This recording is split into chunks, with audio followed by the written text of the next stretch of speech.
This is Dr. David Oster, and this is a video and presentation that I put together on stretches for rotator cuff pain and rotator cuff disorders. Shoulder pain is very common in the middle-aged and older population as well as in athletes. These are some stretches that can be done to help alleviate shoulder pain and help to improve range of motion in those patients with various disorders of the shoulder. These stretches are a starting point for those people that have pain in their shoulder that are associated with these various problems. This video was done in conjunction with Dennis Martin and Wes Riggs of Proactive Physical Therapy. Before reviewing these stretches that are done for shoulder disorders, let me review some of the causes of shoulder pain in the middle-aged population. The most common cause of shoulder pain are rotator cuff disorders. The rotator cuff is a cuff of tendons that surround the ball of the shoulder. A tendon attaches muscle to bone. When the muscle contracts, it pulls on the tendon and rotates the shoulder, pulling it either in forward elevation or forwards, to the side, or back behind you. One of the causes for shoulder pain is tendinopathy. Tendinopathy means that the tendon is wearing out. However, this does not include a partial tear of the rotator cuff or a complete tear. Partial tears are tears that go part way through the rotator cuff and can cause pain. Usually these can be treated non-surgically. However, if pain persists, surgery is always an option. And then lastly, complete rotator cuff tears can also cause shoulder pain. Usually a complete rotator cuff tear does not respond to these stretches, but it can help make the pain more tolerable. If you have other questions concerning rotator cuff disorders, please visit my website, www.davidostermd.com, to look at the video that goes over rotator cuff disorders and talks about a complete rotator cuff tear, including surgical management. Another cause of shoulder pain is the stiff shoulder, and the medical term for this is adhesive capsulitis, while the lay term is a frozen shoulder. Frequently, people can have a minor injury to their shoulder which causes some pain. Occasionally that pain can increase, and as that pain increases, the shoulder becomes stiff, which causes further pain and discomfort in the shoulder. And what happens is the tissue about the shoulder contracts or shrinks and makes it so that the arm and the shoulder does not move normally. For mild cases of adhesive capsulitis, these stretches can be beneficial. For more severe cases and more stiff shoulders, physical therapy is very important, and it's important to have a therapist work on these stretches with you. As the range of motion improves, the pain usually improves as well. Another reason for shoulder pain is bursitis. Now the bursa is tissue that sits between the rotator cuff and the roof of the shoulder. And as the arm is brought out to the side or forwards, that ball of the shoulder will rub up underneath the roof of the shoulder and pinch the bursa that sits between that roof and the rotator cuff. Frequently, improving the stiffness in the shoulder will help improve symptoms of a bursitis. Athletes can also develop shoulder pain, and this can be due to instability, or in throwing athletes such as pitchers, posterior capsular tightness or tightness in the back part of the shoulder can cause pain and discomfort as well. Frequently, stretching out this posterior capsule can be very beneficial to help improve performance and decrease pain in those people that are throwers. Let me review some of the stretches that are important. First of all, the reason to do these stretches is to improve range of motion and decrease pain. The stretches should be done twice a day if possible, and while you're doing the stretches, you should maintain the position for about 20 seconds. Avoid jerking the shoulder, as this will cause pain but will not cause any relaxation or stretching of the tissues. Many of the stretches demonstrated can be done using some type of stick, either a broomstick or a golf club, or in the video you'll see that they're using PVC tubing. Now the stretches that are important to do are stretches that involve elevation, bringing your arm forward, extension, bringing your arm back behind you, internal rotation, bringing your arm, rotating it in, external rotation, rotating your arm out, and a cross arm stretch is used to help stretch out the posterior capsule, which again can be tight in patients with shoulder disorders as well as in throwing athletes such as pitchers. The following are videos that help illustrate these stretches.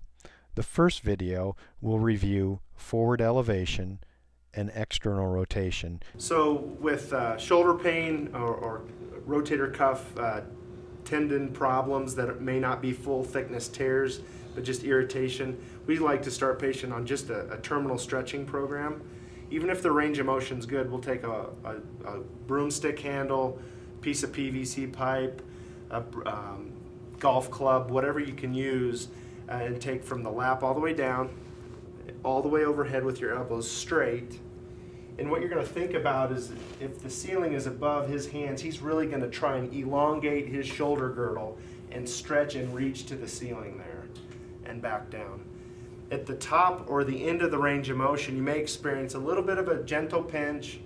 I do encourage you to work through a mild to low, moderate amount of that. And just stretch out. You'll feel a little stretch in your back. You may feel a little stretch in the top and the side of the shoulder. And do that about 15, 20 times.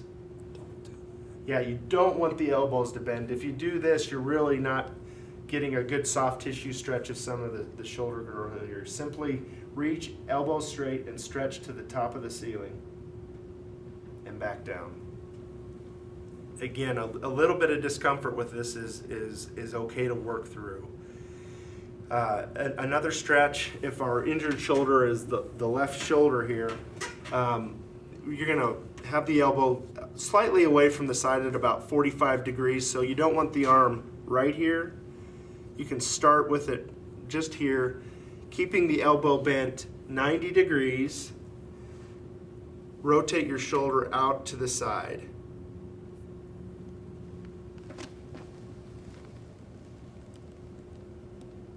Again, 2 to 3 second hold at the end range and cycle that back and forth. If you're not getting much of a stretch there, you can slightly move off to the edge of the bed or table and drop your arm back just a bit, just to get a gentle stretch. This should not be a real aggressive stretch. A mild amount of discomfort or a stretch feel is appropriate. Cycling that back and forth. 15 to 20 reps, mild to low moderate discomfort. You do not want the elbow to straighten. That is not doing anything to the tissues of the shoulder. The elbow needs to remain bent at about 90 degrees. If you're a shoulder instability patient where your shoulder dislocates, this would not be one you want to do at all. This is for rotator cuff irritation that doesn't involve a full thickness tear. Another set of stretches that can be done are stretches that emphasizes extension or bringing your arm back behind you and internal rotation, rotating your arm towards your abdomen or stomach and then bringing it back behind you. The following is a video demonstrating these particular stretches. So a stretch to loosen up the shoulder. You start with the stick lift off the back, grab your golf club, broomstick handle, whatever you have. You want to make sure your trunk is nice and tall, and you lift straight off the back side of the seat. Your hands would normally be resting right at the side to start with. And this is not a wide range of motion. It's not uncommon to feel a pull in the front of the shoulder or the top of the shoulder. That's very normal. Again, I have patients work through a mild to low moderate amount of discomfort with that, and that's what I would advocate for you to do at home. As that becomes easier, you want to bring your hands closer together.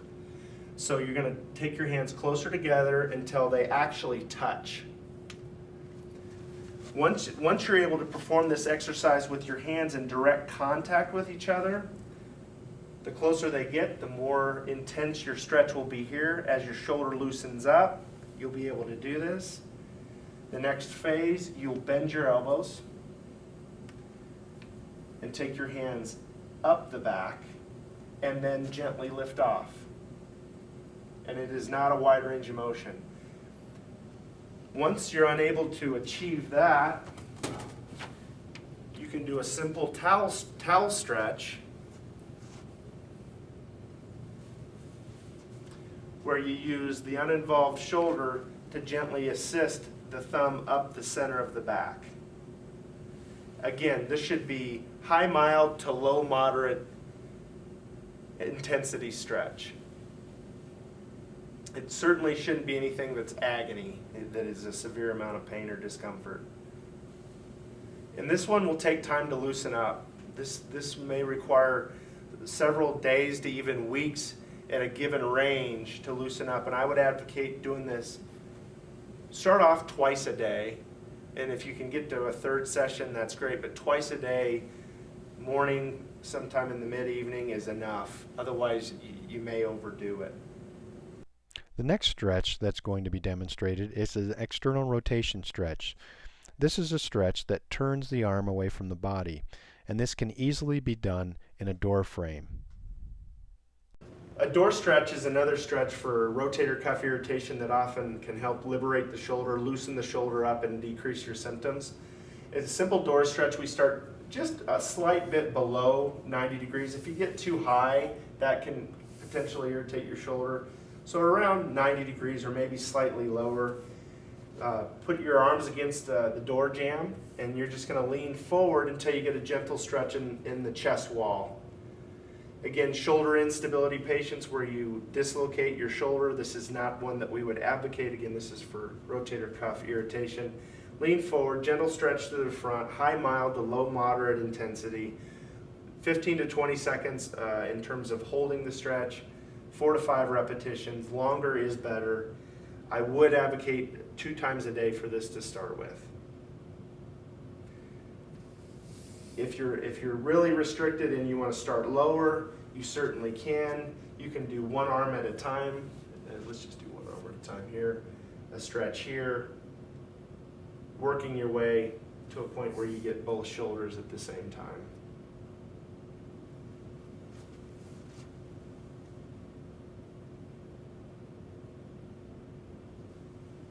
The last stretch is a cross arm stretch. This is when the arm is brought across the chest, and this helps stretch out the posterior capsule. Posterior capsular tightness can frequently be seen in patients that have rotator cuff problems, as well as in athletes who are throwers who develop posterior capsular tightness due to muscle imbalance and capsular imbalance. Another, a final stretch that we like to do with patients with cuff irritation, rotator cuff irritation. If this is the involved shoulder, Wes is going to bring his arm across his body, keeping his shoulder at about parallel to the floor. You don't necessarily want your your elbow to come down. It needs to be at about chest level. And this should isolate, you should feel a stretch in the back of your shoulder right here. If you experience piercing pain or a real sharp pain on top of the shoulder, you may want to back off of this exercise because you could be irritating a joint at the very top of the shoulder. The stretch should be in the back part of the shoulder girdle. 4 to 5 stretches at about 15 to 20 second holds. Longer is better. Moderate intensity stretch in this location of the shoulder here. This video reviewed the stretches that are important for shoulder disorders. It can be used for people that have rotator cuff disorders, such as a tendinopathy, a partial or a complete tear. It can be used in patients that have adhesive capsulitis or a frozen shoulder. It can be used in patients that have impingement or bursitis, and also athletes that have posterior capsular tightness. If you'd like to look at other text or video concerning other orthopedic disorders, please visit my website, www.davidostermd.com. For an office visit or evaluation, please call the office at 303-214-4500. Thank you.